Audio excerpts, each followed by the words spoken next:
Welcome to Cardboard Conjecture. We're a podcast about board games where we have opinions and conclusions formed on the basis of incomplete information. This episode of Cardboard Conjecture is brought to you by these great Saskatoon businesses: Amazing Stories Comics on 8th Street, Dragon's Den Games on 8th Street, and Breakout Escape Rooms on Faithful Avenue.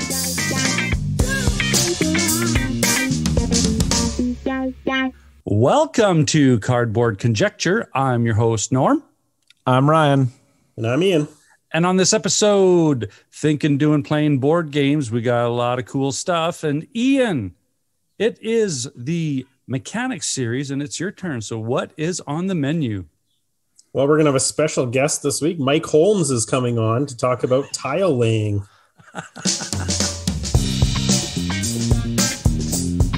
Cardboard Conjecture is proudly sponsored by Amazing Stories Comics on 8th Street in Saskatoon. They're the winner of the Joe Shuster Award for Best Comic Book Store in Canada, and they were also nominated in 2016 for the U.S. Eisner Spirit of Comics Retailer Award presented at Comic-Con.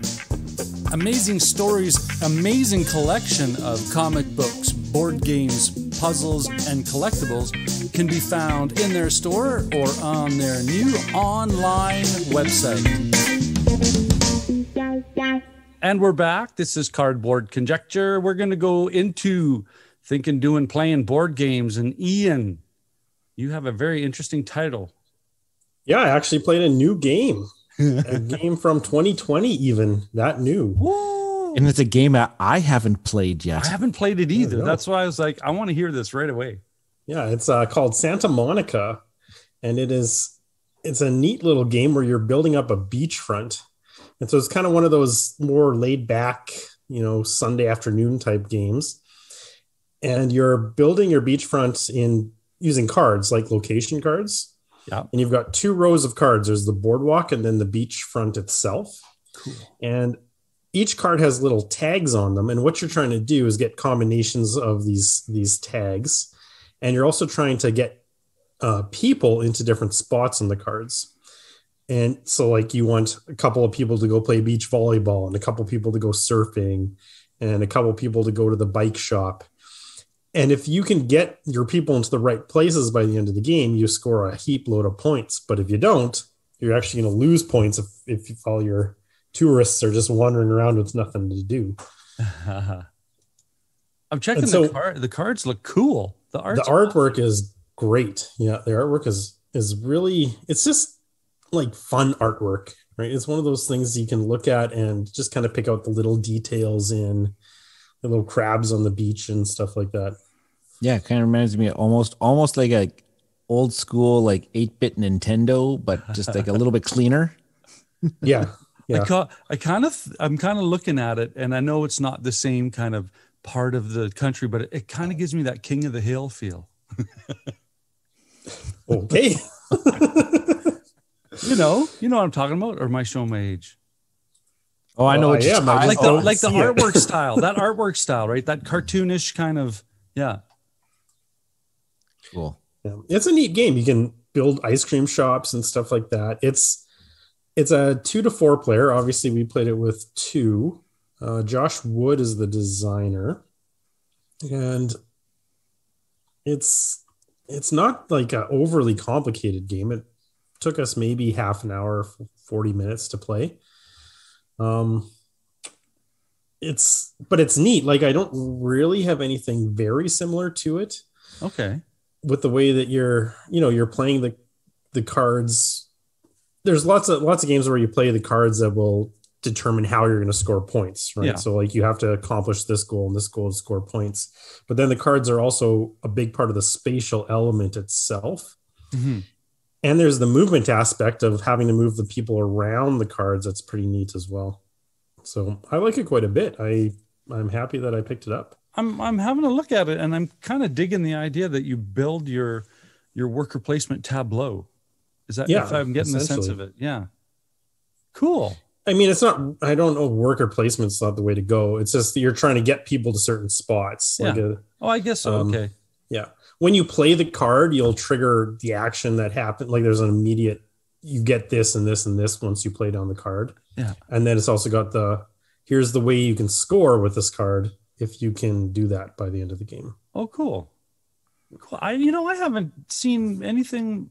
You're right. I haven't seen anything that duplicates this or replicates this or. Yeah, it's kind of neat. I now remember a lot of people. There was buzz, about this game. There's a lot of people that have really enjoyed it last year, and it's actually making a bunch of top lists. I just don't. Did you? So you actually bought this, Ian? This is like a brand new purchase, right? Yeah, it was out of stock for a long time. So I was kind of waiting on it. Ryan sounds more amazed with the purchase than he does with the game. No, I just dug the theme, and so I thought, I want to get this game, and it finally came back into stock, so I snatched it up. Nice, right on, cool. Well, Ryan, moving on. Let's go to some newness. Sure. So mine's kind of like a game that was getting a lot of buzz not too long ago, and my copy just showed up not too long ago. This is the brand new Jamie Stegmaier Stonemaier Games game called Red Rising. So I finally play a brand new game, and Ryan's got to outdo me by getting one even newer. and Kickstarter hyped too. No, Stonemaier Games does not do any Kickstarters anymore. See, bad norm. Conjecture, right? Conjecture. So, so the pre-orders went up a while ago for the collector's edition of Red Rising, and of course, I have massive FOMO, and so I pre-ordered it so that I could have the fancy version. Now, Red Rising is kind of I would describe it as a card combo type of game. What you're actually doing, I should explain the theme a little bit, because it's actually based off of a sci-fi book series out there called Red Rising, and it's getting a lot of acclaim. Like I really want to read it. It's getting a lot of after playing the game, I kind of also want to read the books too, because it kind of the flavor text kind of got me a little bit interested. Anyways, it's a science fiction universe where everybody's been divided into different, like houses or guilds or something like that. And there's a ranking where the golds are up at the top and the reds are at the bottom, type of thing. And in this game, what you're doing is it's a bunch of card comboing. So what you are doing is you have a hand of 5 cards at the very beginning of the game. And what you'll do is you'll end up playing one of the cards and then doing whatever the action it says, kind of like what you were describing, like you play a card, do an action. But then you also have to pick up a card from one of the 4 locations that are on the board, and picking up a card will also trigger the locations action. But what you're really trying to do in this game is every card's got some points associated with it, but then there's massive bonus points if, say, I have this red card and it's worth 10 points, but now it's also worth an extra 20 points if you also have this other card in your hand as well. Or there's other ones where it's like, this card is worth 10 points right now, but it's also worth 5 points per different color card that's in your hand at the end of the game as well. Or sometimes even they have negative points where it's like, hey, it's worth 20 points if this guy is in your hand, but also you could lose 20 points if this other guy is in your hand, type of card play. And what's really interesting is that you're really kind of locked into having like 5 cards for the entire game, unless if you find some of these lucrative cards that allow you to actually gain some extra cards. But in some of our plays, we haven't went above a hand size of I think my biggest hand size I ever had was 8 cards. And then you start with 5. So it's really, really hard to gain extra cards to kind of like get some extra synergies and some extra combos type of thing. And it's one of those Jamie Stegmaier designs where it's like, hey, the end game triggers happens when something happens. Like in this one, it's, hey, if any one of these 3, if once 3 conditions are met, there's you have to go up a certain height on this fleet track, which is just a track that gets you points. If you've collected 7 of these helium tokens, which is just a resource, or if somebody has 7 influence in this one guild that's on the board. Once 3 of those things have been met, the game is over. Okay. And like all 3 have to be like terraforming Mars. Like all 3, okay. or one person has to have completed 2. If one person's completed 2, that's also that also triggers it. So I don't know. I really enjoyed the game. It's a fun puzzle. There's a lot of people that are really frustrated with it, and I can see because I had a couple frustrating plays where my opening hand of cards did not synergize very well, and I had to I had to consistently try to cycle the cards and get back and like, and it's a massive deck of cards. There was one card that I remember seeing where it says, "Hey, it's worth extra 20 points if this one character comes out." Never saw the whole character in the entire game. So I'm like, just going to have to ditch that card eventually because I'm not going to get the bonus points off of that one. Yeah. But, and I have the collector's edition, and my evaluation of the collector's edition is not worth it. The gameplay is solid. The gameplay is really, really good. But so what the collector's edition has, it has these fancy card holders with all the colors. So all the guild colors on this, because you get a guild at the beginning of the game, and you get a matching card holder. Well, except for they're too flimsy. They fall over. Like if you just breathe wrong, all the cards will fall over and show everybody your hand and stuff like that. So the card holders were not worth it. It has a fancy plastic inlay, like a plastic tray to hold everything. I guess it's okay for what if it's okay for what it is. Inserts. Who needs inserts?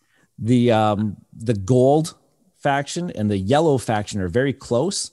So except for in the collector's edition, the gold faction actually has gold emboss on the cards. So like gold foiling on the cards. Looks really nice, except for it. If the card is face down, you can totally tell that it's a gold card because the emboss has been pressed through the back of the card, so you can actually tell that it's blemished. Yeah, you can actually tell it's a gold card because you can tell there's something on the other side because of how much the foiling is pushed through the card during manufacturing. What else is about this collection? So really, that's it. Is it heavy? Is it light? Where does it fall in the weight range?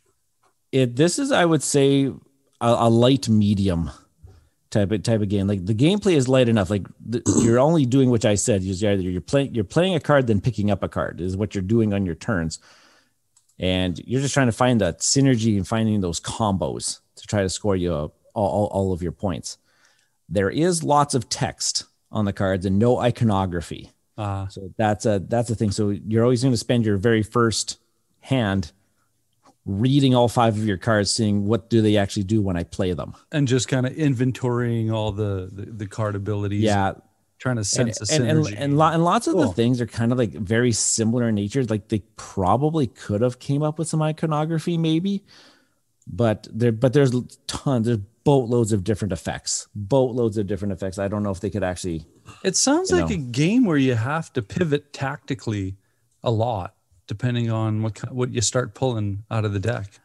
Oh yeah, like I could start off the game with like, hey, this card and these 3 cards synergize really well together. Cool. Or I could have the game like I said, and none of the cards, and you have to dig a little bit more, do a little bit more work.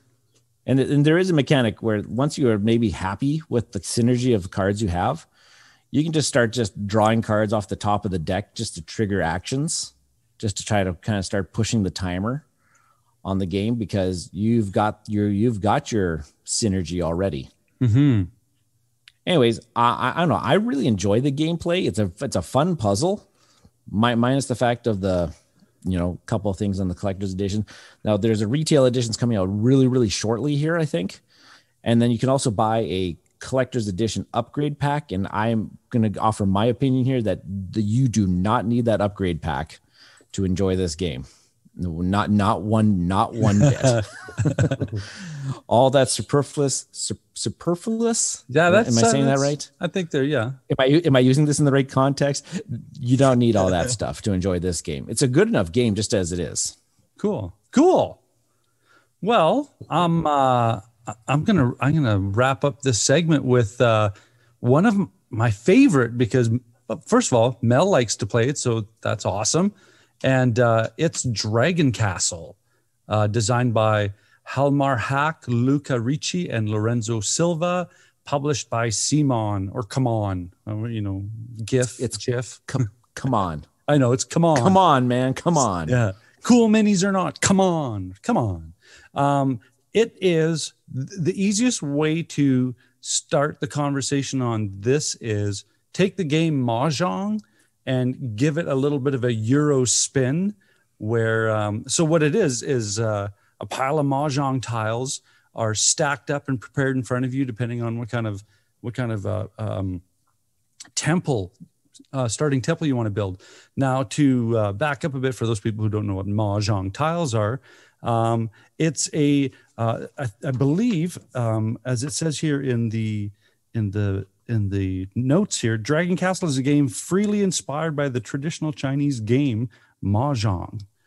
So there are 6 different, let's put it the easy way, 6 different color sets representing easy factions and special tiles that give you, as far as, your typical set collecting, where you're going to have regular goods and you're going to have, expensive goods, that kind of differential. And each of those sets, there's yellow, red, green, and then there's blue, black, and purple. Now, as this game is this table, there's 24, probably close to 150 tiles, and they're all prepared in this stack. And what happens is, on your turn, you are going to do one of 3 actions.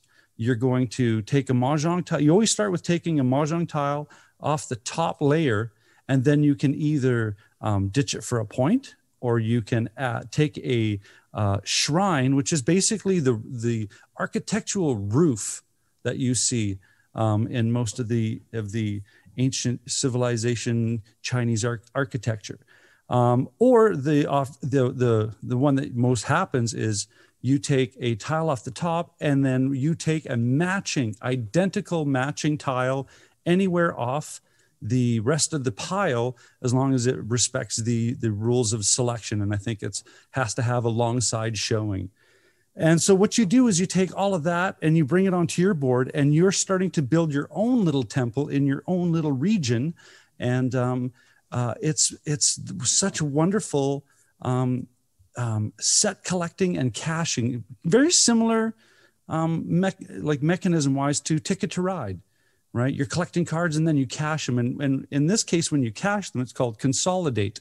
And when you put it on your board, the rules that you have to respect are the colors have to touch, or the tiles have to touch color respecting orthogonally. Now, once you get 4 in a row, you have to consolidate. And the cache-in signatures of these consolidations are very much like Ticket to Ride. You cache a set of 3 for a small amount of points, and the larger you get for your contiguous cache-in, the bigger the points. Now, here's the coolest part about this, is that there's a 3-dimensional quality as you're building up. I refer to the shrine tiles, like the roof tiles.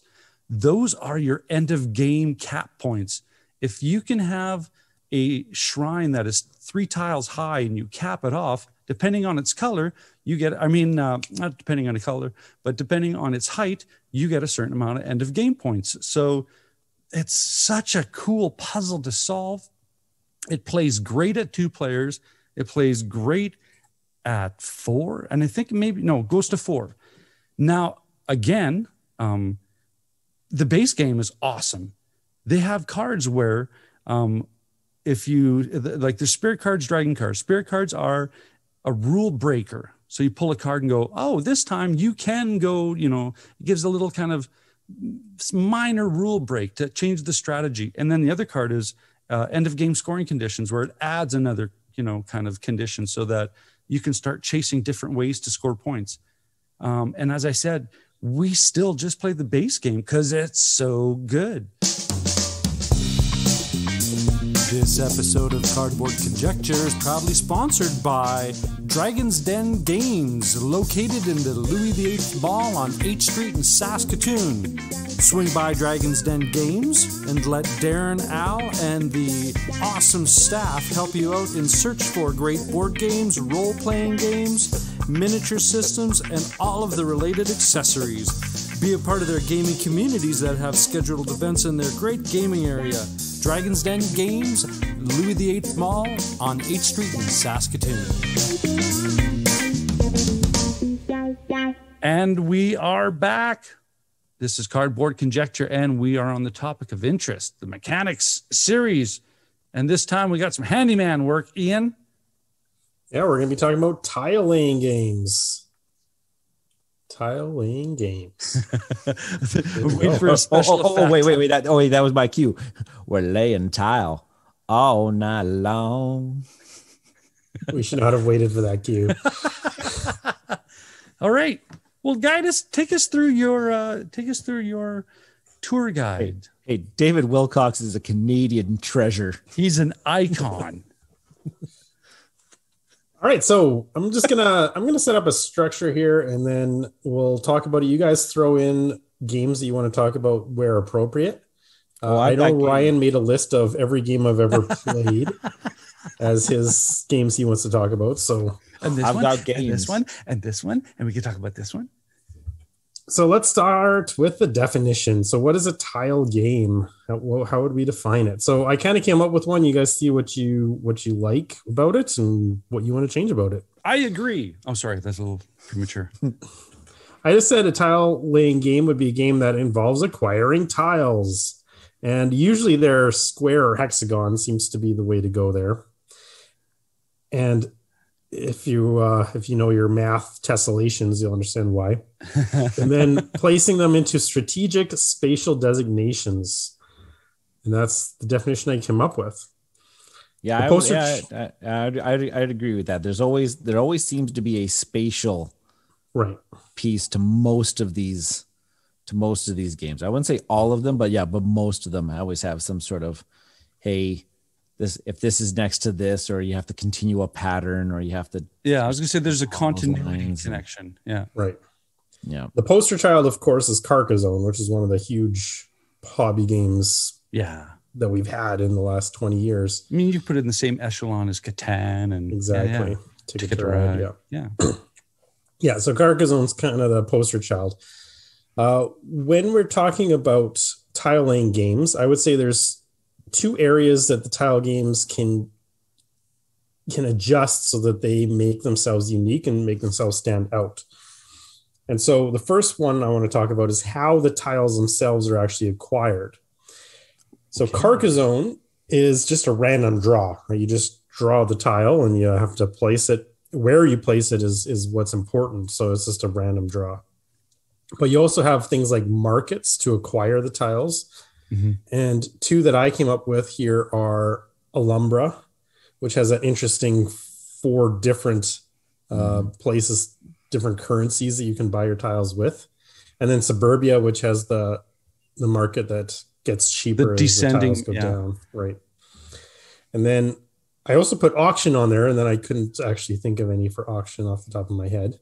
But what do you guys have for interesting ways that tiles are acquired? The first one that pops in my head is Isle of Skye, because it's is it auction or is it bidding? It's because just to explain to people that you put out front you put out in front of your store 3 tiles that you have, and then behind your screen you allot how much they're worth, and then simultaneously everybody reveals, and then we all have take turns to see if we want to buy whatever, but whatever doesn't sell, we have to purchase. And I always thought that was very dynamic in regards to, I mean, as you pull these tiles, it's like, well, these are great tiles, but they're not necessarily yours yet. So you have to strategically come up with a way going. And here's with me, I always go, okay, this tile, everybody's going to want this tile. So let's put it at, I want to buy it. So let's put it at a high price. And more times than not, someone takes it. And it's like, I should have Like, again, my own fault. I don't know how to appraise anything. Yeah, the being able to value the tiles is a really interesting aspect of that game, because you are fighting with how badly do I want it and how badly do I want other people's money. Yeah. Yeah. And another one that kind of does a similar, I would say gives a similar feel would be the Castles of Mad King Ludwig, where once every now and then you become what they refer to as the master builder. And what the master builder does, they get to adjust the prices of all of the room tiles that are going to be bought. And you want people to buy those room tiles because that's going to provide you income to buy tiles when you are not the master builder and you're actually going to be building out your castle. And so I get that similar type of feel where it's like you have to appraise, where it's like, I want this tile, so I don't want anybody else to buy because I want it to still be available when it comes time for me to buy. Type of thing too. Yeah.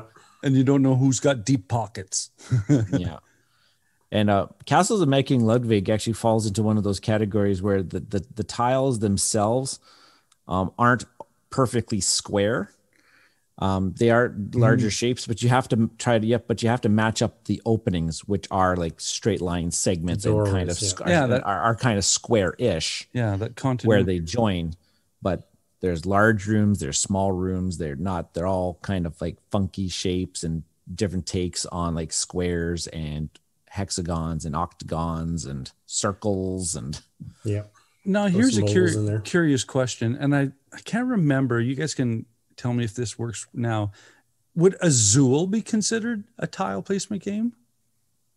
They're small. Bonus to Ryan because I've only played it once. They're small little tiles, like kind of a ceramic, chick. Well, Norm, let's refer back to my definition. Do you acquire them in interesting ways? Yeah. Yes, it's a draft. Do you place them in a strategic spatial designation? Yeah. Yes. Okay, there you go. Well, there you go. All right. There's no argument. Let's move on. Because they don't have to be map flat tiles. flat pieces of cardboard. Yeah. They could be other thing. Like I've seen games now. They're starting to make the tiles out of acrylic materials, or those, like you said, like there's a plastic ceramic type of tiles now. The Azul ones, they look like starbursts, and I want to eat them all. I have some starbursts in my living room. Oh, I actually forget what do you do with the Azul tiles? I forget. I've only played it once. That was a long time ago. So what you're trying to do is when you acquire the tiles, you're filling up the left-hand portion of your board, which there's spaces for like 1, 2, 3, 4, 5. And once a row is full, then you get to transfer one of those tiles over to the right-hand side of the board. And that's when it's going to score you points, as long as if it ends up being adjacent to other placed tiles. And so the top ones fill up faster because they're easier to fill up. They're shorter. And the bottom ones are harder because you need more tiles to fill those ones up. It's like meters that trigger a special. Yeah. Okay. Gotcha. I can't think of anything else. There is one other one I wanted to talk about for this, which was Glenmore. Yeah. Because Glenmore's got an interesting, you get to basically take tiles, like you just take a tile on your turn, but you're going around a track and the tiles are laid out on a track. And so you get to go, basically you get your choice of tiles. But if you go too far up the track, everybody's going to get to keep more taking tiles until they catch up to you. Yeah. And so if you see a really good one down the road, you can go ahead and take it. Yeah. But it may cost you turns. And I like that idea of tile selection through a rondel mechanism. Mm-hmm. Yeah. Yeah. There's two Uwe Rosenberg games that do this quite well too.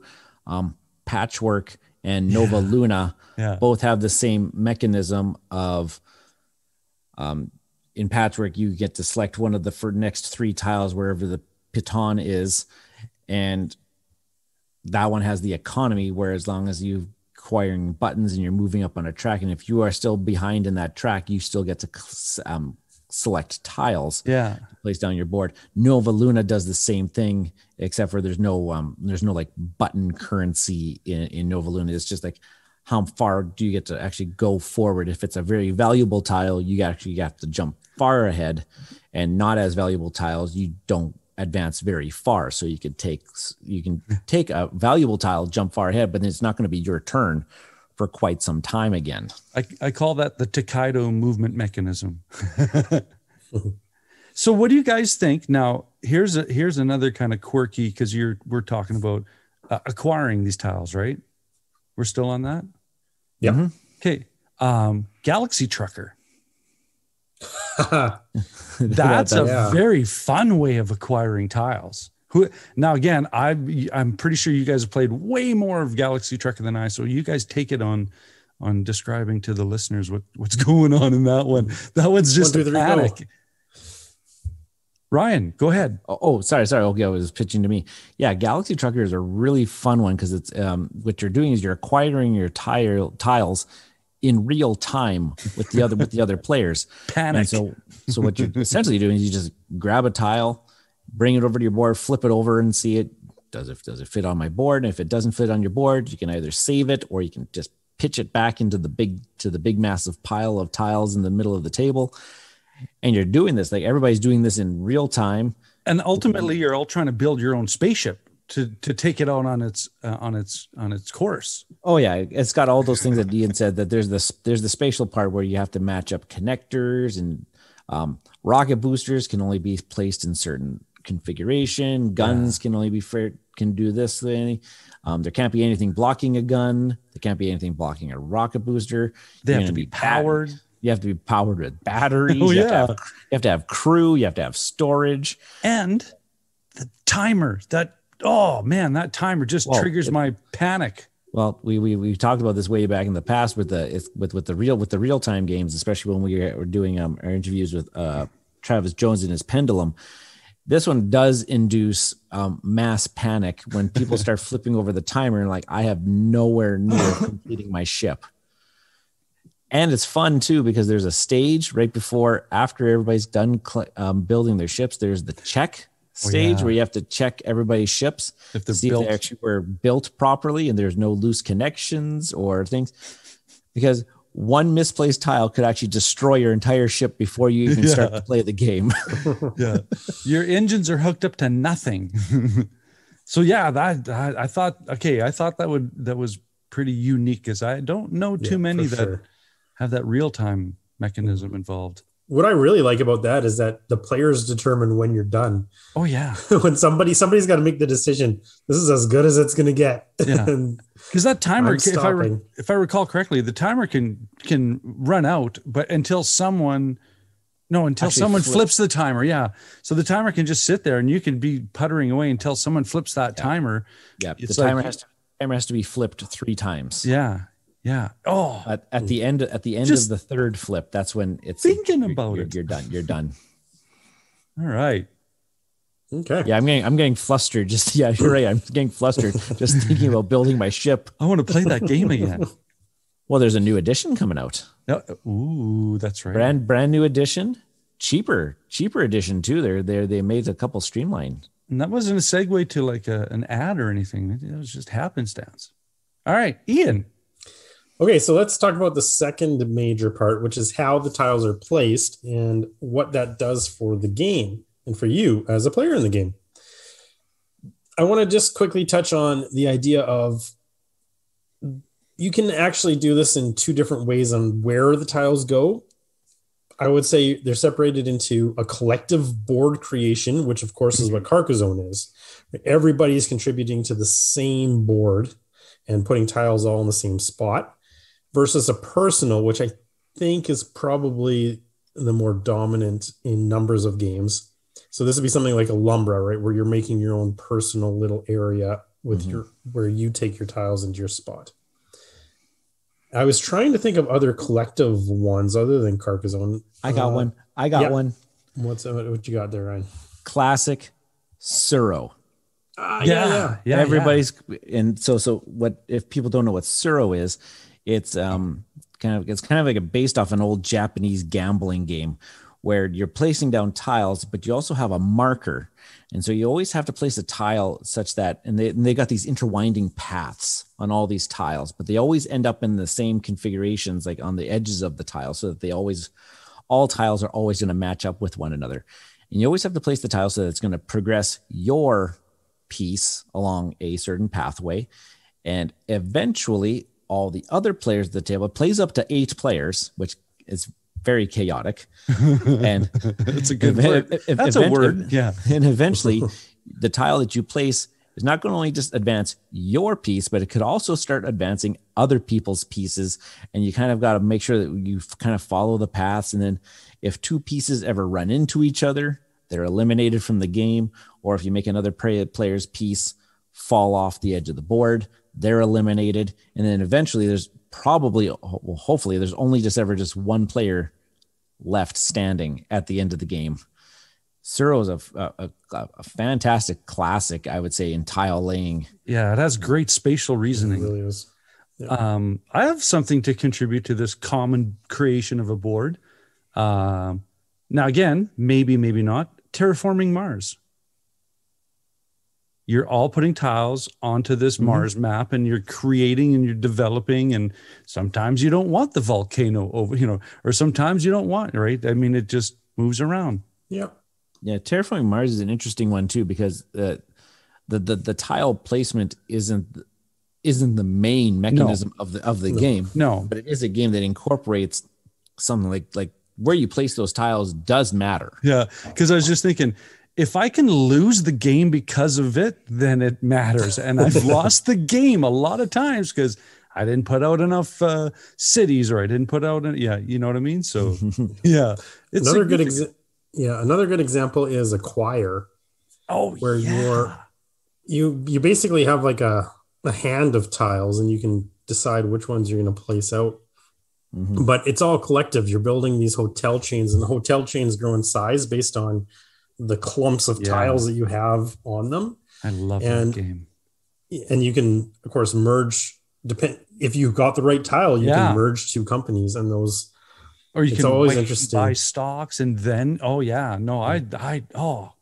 you get excited when you have one of those merge tiles, because you're like, I get to decide what happens now. Yeah. And then right when it's your turn, the person to your right puts one down and starts the last franchise. It's like, oh man. Yeah. Acquire is another good one. Yeah. Some other ones that are collective that I would say, I got another good one. Tigris and Euphrates. Oh yeah. And Tigris Euphrates definitely has roots in Acquire, I would say, with that the merging idea. Yeah. Takanoko. Yes. Where everybody's building out the same board. You take the action to add a tile to the board, and where you place that tile is obviously going to matter. If you have the area cards, like how the lands are shaped, and you might be also benefiting other players by placing those down too if they have area cards. This one's going to make Ryan want to play it even more. Dominant Species. Yeah, I still haven't played it. Yeah. I'm so upset. That one, I love building maps in Dominant Species because absolute chaos can happen. Yeah. And then we've got the personal ones, which would be Alhambra, Isle of Skye is, right? Mm-hmm. Yeah. You're building your personal ones. Glenmore would fall under that category as well. And then things like Castles of Burgundy. Would something like Barron Park be considered? Yeah. Because you're polyomino tiles, you're building it in front of you. Yeah. My comment here is a tile laying game is every polyomino game ever made. Yeah. It's kind of like its own subgenre, right? Yeah. This episode is proudly supported by the amazing team at Breakout Escape and Board Game Lounge from right here in Saskatoon.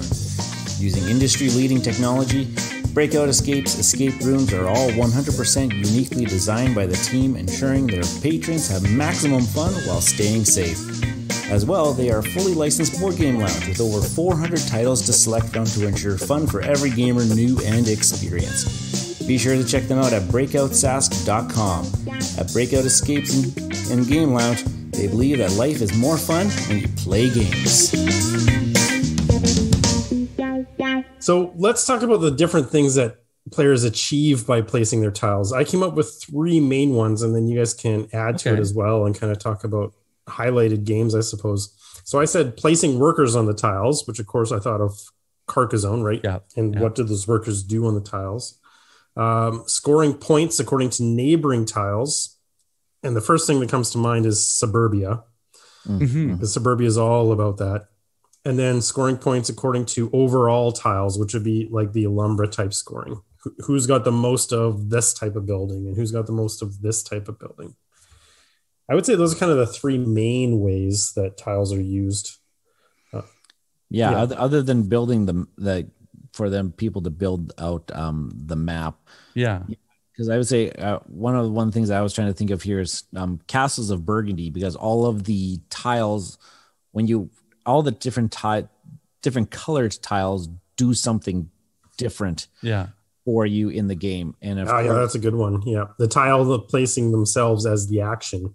Yeah. Right. Yeah. So when you acquire the tile, it's in a market. Like you have to use your dice to activate that market space to actually claim the tile. Then you also have to use your dice to actually place the tile onto your personal player board. But yeah, like there's the ships that allow you to go up on the turn order track and also get goods. Or you can the brown buildings are always the ones that all do completely different things. And so those are the ones that Ian always goes for. Yep. The ones that cascade actions. I love them. Yeah. The ones that grant you like the bonus actions. Yeah. I'm trying to think if there's any. Yeah. It's so interesting to look at it in that approach. So give us your topics again. So so we got placing the workers on the tiles, scoring points according to neighboring tiles. I'm sure. Yeah, that's a synergy. That's that Bezier Games thing, because that's who did Suburbia. They also did the castles of Mad King Ludwig. Yeah. This would also be the Between Two Cities from Stonemaier Games. Have you guys played Between Two Cities? Yep. Yeah. And so that's always about, so you and your neighbor are each building like cities with your neighbor on your left and your neighbor on your right, and all where the tiles are placed, it matters, because if certain tiles are in a certain configuration, they're going to score you points. Or is it a set collecting type of thing with certain tiles, or is it, there's no workers being placed on that one? Sorry, I was trying to think of a worker placement one, but what would you guys say? I don't know if this falls in your category, but laying tiles down to create a map that has a unique configuration to it, like Akrotiri, where you're creating these little archipelagos, but there's temples on it, and you're trying of different, I think there's 4 or 5 different colors, and you're trying to arrange this map tile building in such a manner that your treasure card or what you're trying to accomplish in regards to finding that temple fits with the configuration of your card. Because you're not putting people on. That's an interesting one too, because the Akrotiri is that whole concept of the collective map. Yeah, building the collective map and placing the tiles, but then also being able to visit all of those locations to be able to score your personal objectives. Yeah, I would say it fits more into that concept of it's the building of the collective map thing. I think we seem to actually come up with a lot more of these ideas. Yeah, now that we actually are brainstorming them. Yeah, because other ones that we didn't touch on, but I think you have later on. Like we'll talk about these later. Yeah, we got those ones coming up. I'm trying to think of. I like that idea. The other thing I can think of is King Domino. Yeah, which is a really straightforward one, right? Where you're trying to get as much forest together as you can and as much ocean together as you can. Continuity, yeah. I would say it's a great learning tile game, right? Like that's it's almost like Sushi Go is the great drafting learning game. Yeah. I would say King Domino would be a great one for just learning the basic ideas of how tiles can work in games. And it's right in the name, Dominoes. Yeah. Dominoes is a tile laying game. I guess we didn't even go there. Yeah, that's true. Wow, can't see the forest through the trees. But how many of us have actually played actual dominoes in recently? Yeah. Okay. Yeah. Recently. I'm just thinking There's many a times at the lake that it's been rainy. Yeah. But I would say that this is kind of where games can find their creativity, right? In what exactly they do with their tiles. This is where you get a wide gamut of interesting ideas. Yeah. The next thing I'm going to go on to is just want to mention, and Ryan was already about to go there, just the idea that we've mostly been talking about games where this is the main thing. And when I think of tile games, these are the games I think of, right? The ones where putting your tile down is the main idea. But this is something that's used in so many games as a secondary or tertiary mechanic, and usually in exploration games. So things like Archipelago and Eclipse, right, where you're exploring and adding tiles to the games. What are some others you can think of where I would say even Dominant Species, right, would be that's not the main goal of the game, but it's a big part, and it's still and I've seen a general trend now where instead of actually using cardboard tiles to build out the exploration of the map, because let's face it, I would say that cardboard could get expensive if you have a very large world, very large map. Other games have started to use cards in place of the cardboard tiles. But I'm thinking of like things like the games like Seven Continent and Tainted Grail, where the map has to be built out, but they chose to use cards. So there's hundreds of cards. Well, even to build out the maps. Even the game you talked about earlier, Santa Monica. I mean, they're using the cards as tiles. If you don't have tiles, you're not a tile game. Sorry, you lose. It has to be thicker than a card. That's that little appendices. Okay. So we're going back to revisit the definition. Yeah, cannot have cards. Now with this exploration, it involves acquiring tiles, not cards. The exploration part, I love Robinson Crusoe for the fact that it's like. That's the anxiety is all right. Okay, we're going to push and we're going to flip this tile. And then, oh no. Right. I mean, or, hurrah. I mean, I like the tension with the exploration in that game for sure. And I mean, exploration could be its own, we could have our own topic just on exploration games. But I did want to mention it because it is, we are placing tiles and the space matters, and but it's kind of its own different subset. I don't know. What do you guys think? Any others that we haven't talked about that you want to mention? I'm just kind of looking through a little research. Now, have we talked about something along? I'll mention the game and then we can decide how it's put into classification. Tashkalar. You're putting little round tiles down to create patterns to trigger special effects of, as far as the theme goes, magical conjuration, right? I in my head, I'm thinking that works, right? Yeah, and the way that it works is that the tokens that you're placing out are actual cardboard token tiles, round tiles. when they could have easily been something. I'm having you threw this one on me. I'm having a hard time with this one. Okay, I'm having a hard time with if people don't know what Tashkalar is, nailed it on basically, the head there. You're basically thematically speaking, you're two wizards that are having a pit fight with your magic, and you're dropping these somewhat generic, somewhat different in slight capacities. These round tiles on a grid pattern board to create magical compositions according to your cards, and then you'd set the card down and go, okay, I'm triggering this effect, and I'm going to blow up the tiles that I see in front of me in this straight line, or how the special effect of the card goes. But you're basically having a magic wizard throwdown with an abstract tile composition in front of you that dynamically changes and gets destroyed, and of course the game you're trying to reach these objectives. But I mean it's definitely got the spatial piece to it. Oh yeah. It's very hard. It's a super underrated game too. Yeah. One I just thought about it falls into the category of you're building up your own personal player board. But it's something that I don't see very often in it.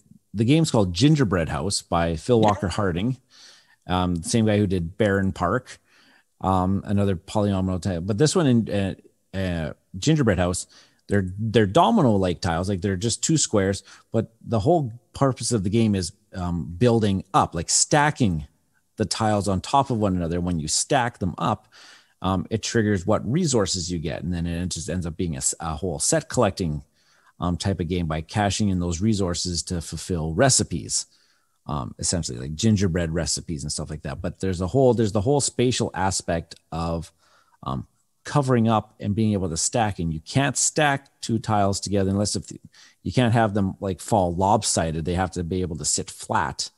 I think so. You have to build up the base, and then you have to build up the next level, and then the next level, and then the next level, and then eventually you have this like a buildable, probably a 5-layer little mini gingerbread house at the very end. Hey there! If you like the content that we produce and the type of show we're creating, please leave a happy rating on iTunes or the podcast platform that you use. This would be such a great gift, and it would help make it easier for others to find us when they search for board game podcasts. And thanks for listening. Cool. Okay. What do you get? So go ahead, Ian. Sorry. I was just going to say, well, I was going to lead us to our concluding thoughts here right away. So if I was going to throw one game that we haven't mentioned that I think needs to have some, dissection done. Keyflower, because Keyflower uses the tiles and a whole bunch of all these other mechanisms too. Right. I would say the spatial element is maybe not as pronounced. I mean, it's there, but not overly. But you do place the workers on the tiles to do things. And you're trying to, and sometimes you're trying to build your own little, hamlet in front of you. Right. Yeah, no, definitely Keyflower should be in that conversation. It is a tile laying, but again, it's the tile laying is the how did he put it? The tertiary type of mechanic to it. The periphery, Really, Keyflower is so interesting because if you had to come up with one main thing of what it is, I don't know. I couldn't pick it. Like Keyflower is just an such auction. No, it's not an auction. It's cool worker game. placement. No, it's a tile laying game. Yeah. It's all of those things. It's all things to all people. And I guess we can have that brief conversation. That's what makes some of these games that we talk about so often. That's why they're talked about, because they have so many of these things going on inside of them. You can't put them into one genre. And so therefore they're talked about consistently in all these other genres. Like we'll talk about Keyflower in auction games. We'll talk about Keyflower today in tile laying. We'll talk about Keyflower in worker placement. Talk about Keyflower with crazy player screens. Yeah. My brain just quickly jumped back to the whole Tashkalar tile pattern building. And from what Ian, you brought this game up before, Hive. Okay. That's a tile laying pattern building game, isn't it? Yeah. Yeah. I'm only going off of what you're told before. Yeah. Yeah. I don't know. Like it's not like you don't get the tiles, right? You just start with all your tiles. So that's a little different. It's more chess like, right? Where you have your pieces in play already. You're just moving them. It'd be more like the tiles, more like a go piece where you could just put a stone there to represent something. Right. Okay. I was trying to push the envelope as far as I could push it. It's a great game though. Go play Hive. Yeah. So what do we think? Yeah. Sorry, go. I'm done. You go. What do we think are some of the advantages of game? Like, what do we really like about tile games, and what are some issues that can come up with tile games? What I really like about tile laying games is when I acquire the game brand new, I have tons of cardboard to punch out. You just got to hope it doesn't rip off just that little bit of cardboard in the corner. Oh, you got to make sure that you got to make sure that the perforation is just perfect, that they just pop out just ever so beautifully. The thing that scratches the itch for me is the map building, creating something. I was going to say that too. Yeah. Yeah. That's a big draw. Because it's like you feel like you're building something up, and it's always like arranges itself differently. Yeah. Like your Mad King castle is going to be different than the last time you made a Mad King castle. Yeah, all the like you'll never build the same routes in Suro ever, like all the same. Like you can have a general strategy of where you want to go on the board, but oh man, it's going to be so hard to get there. And there's only just the finite amount of tiles. Yeah. The finite amount. We never actually really touched on that piece too. Like these games where we're building them out, the games where you have like a hand versus, hey, draw one and then place one, where it's like there's a more strategic element if you actually do like have like a hand of tiles, like say 2 or 3 tiles that you have to, when it comes around to your turn, to be able to choose to place one down, rather than the fact of just drawing one straight off the top. And now I have to decide right now what I'm going to do with that tile. Like there's a couple different ways you can play Carcassonne. Yeah, I don't know which one. I don't know which one's the actual one in the rule book. You draw a tile. Yeah. But what we do is we draw a tile after we play, so that you have the whole round to look at it and plan. Yeah. If you wear like a monocle and a top hat, you can be one of these people like, well, I like to have 3 tiles at a time and have a hand. But yeah, but that's the snob way of playing. Ooh. Yeah. Ooh. We're taking a stance now. I like the one that we play with you draw the tile at the end of your turn so that you kind of sit around a couple turns to try to figure out. That just makes the game go faster, really, is what it does. It does. Oh, it really? It does, doesn't it? Cool. But yeah, there is that idea that I guess if you do look at it new, we're like, oh, well, now I have to make my plans. So, but yeah, it's easy to work around. So it is a setback, but it's easy to fix. Honestly, I'm sorry for making fun of all the people who like to do the hand in Carcassonne. I get it. It's fine. Okay. How good Canadian guilt getting to you, isn't it? How about the games that have so many tiles? They say make one stack of tiles, but the stack is like so high. What about just like, it just bugs me that the tiles are always now. I know, because I was like, I always just make like 3 or 4 smaller stacks and say, just draw off one of the top one. You're such one of the rebel. Stacks. What a rebel. One of the Carcassonne expansions comes with the draw bag. And I'm like, why is that not just in the base game? Because the draw bag is key. Right? Or like I have like the tower expansion. It actually has like a cardboard tower to stack the tiles into. Yeah, I have that too, but the bag's better. Yeah, I didn't think back then they didn't think we would overthink it. But yeah, sometimes there's just so many tiles. You can't make just one stack. You have to make multiple little stacks. Or just get the bag. Just get the bag. Or just get the bag. Or just throw them in the box lid. You're crazy, man. That's crazy. Well, Isle of Cats, the box lid is so freaking deep. You just toss all the tiles just into that lid. And then your cat will come and eat them. All right. So what do we have for some closing on this wonderful world of tiles? I think there's lots of room to games to make it their own, right? Like there's so many different options. We talked about a few basic ways, but even in those, like even in scoring according to the neighboring tiles and things like that, there's still a lot of variation that can happen. So I think there's lots of room to make your own unique tile game. I think it just takes a creative mind to look at it from 3 degrees off a center and go, hey, I wonder if this would work, because there's so much potential. Yeah. Right on. Ryan, anything to close up? I'm laying tiles all night long. Oh, I'm glad we don't have to pay licensing fees for that, because nobody really would understand what is being done. No one knows it. Yeah. I don't even know what's going on. That's like the most oddest reference.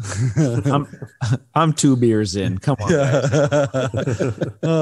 Well, if you've made it this far and you're confused, well, so am I. So that being said, I'm happy to be your host, Norm. I'm Ryan David Wilcox Rao. And I've been Ian. We really have to get Ryan to say this last because he's always got something stupid to say. And then I just feel like I'm like... You're like cleaning up with the broom, just speaking along. Here we go. All right. And we'll catch you later.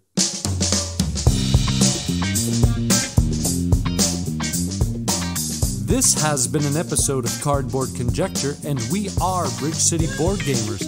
And you can find us on Facebook at Bridge City Board Gamers Saskatoon. You can find us on YouTube, Bridge City Board Gamers. We are also on Twitter at BC Board Gamers. And of course, Board Game Geek Guild number 3039.